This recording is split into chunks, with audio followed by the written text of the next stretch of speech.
giving nothing but truth. Yeah! What up, y'all? It's your boy Mims, aka Mr. Move. If you wanna move. And you already know you locked in the Hard Knock TV.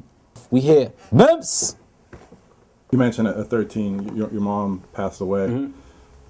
Mm-hmm. I'm trying to like put myself in that situation. Mm-hmm. How do you even deal with that? Like as a 13-year-old child, you're coming into like you're thinking about high school, you're thinking about all that stuff, and then all of a sudden your world gets completely shifted. Mm-hmm. And I read that you said, you could have been bitter. A lot of people could have gone that self-destructive route. Mm-hmm. But what did you turn to at that time? It's definitely difficult. I look at that period of time of my life, and some of it is very blurry because, that's just one of those things from an emotional standpoint. You try to block out a lot of that pain. But a lot of it honestly got channeled into music. My mom passed away maybe shortly after my 13th birthday. She actually gave birth to my youngest sister, and a couple of weeks later she passed away due to heart complications. And it was to me, the worst part about it was that it was a sudden thing. It wasn't like, it wasn't something that we were aware of as a family. It wasn't something that I'd even knew about. My mother went to the hospital one day, and by the next day she passed away within a matter of 24 hours, probably no more than that. So it was a shocking thing for me because it's one thing to watch somebody die. It's another thing to get a call and say somebody's passed away and you just didn't even expect it.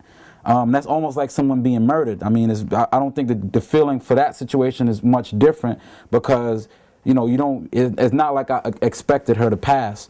And I think for me, I was young enough to know, I was young enough to hurt, but I also knew that I already experienced pain of losing one of my parents, my father. Even though I wasn't hurt as much, I knew that losing someone is a reality. People dying is a reality.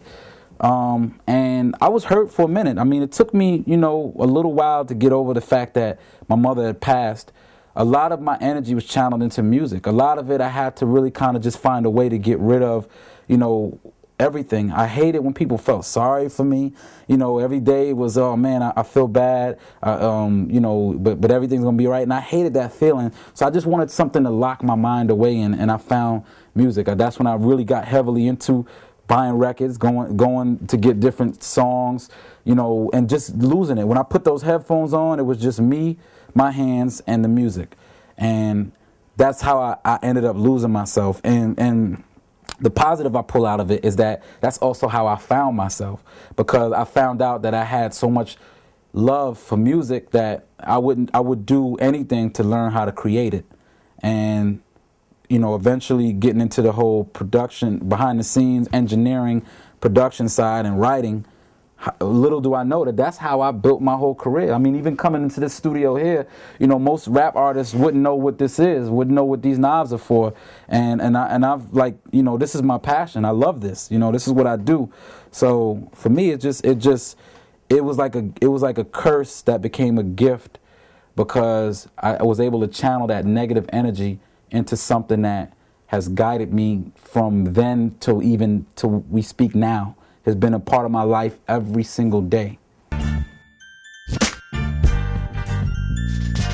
Stay tuned, this is the game of life, and these are the cards I've been dealt. Give you the real deal, live footage, so you can feel for yourself. It's uncut and raw, ghetto reporter since before the new world was in order. Embedded in places you dreaded and never thought of. The corners, the streets, and projects, the one-bedroom apartments, the hood. I'm the voice for all of y'all misunderstood. It's because I'm hip-hop. Maybe I was born from the struggle, hustle and hover above the earth. Observe the concrete jungle and expose all lies. From the block, it's all lies. Revolution of the mind. It will be. Giving nothing but truth.